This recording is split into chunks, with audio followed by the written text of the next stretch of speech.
Louisiana. Trace. Well, Senator John McCain wants the government to keep its hands off the Internet. Today, the Federal Communications Commission will vote on whether to regulate the Internet. You know, decide things like what services you get, what content you get. So the Arizona Republican wrote an op-ed in the Washington Times calling the plan another big government power grab.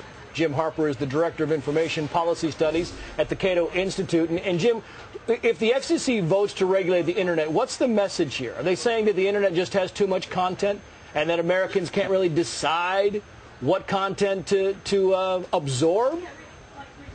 Well, there's nothing that this administration doesn't think it can't do better than the private sector, and apparently running the Internet is one of them. Listen, consumers are more powerful on the Internet than any place else. They have the capability themselves to tell their ISPs how they want their service to work. But this Federal Communications Commission thinks that it knows better, and it wants to take that consumer power and move it to the governmental level so that bureaucrats run the Internet rather than the private sector.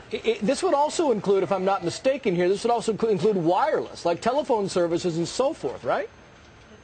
Well, that's right under consideration. We have so much coming access to the Internet over wireless devices that they want to control our wireless devices just like they control the Internet. Now, there are all kinds of different products that people want. Some people want devices that are wide open, that they can program themselves. Plenty of people want devices that just work and that are just secure. But the FCC wants all that to be open so that you have to tinker with your phone just like you tinker with your personal computer at home.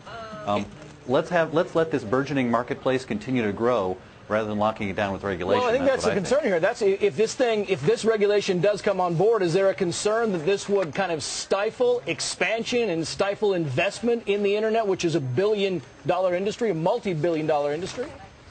Well, it sure is. One of the issues at play here is that the large content providers, the Googles, the Facebooks, the Twitters, they don't want to pay full fare for the bandwidth that they use, and they use huge amounts. So they're trying to get the FCC to come in on their side so that ISPs, the ones who transport the data, don't make a heck of a lot of money. Well, what happens then? Consumers have to pay out of pocket for broadband. Well, there's not going to be investment moving to that. Consumers are going to pay higher prices for their access to the Internet.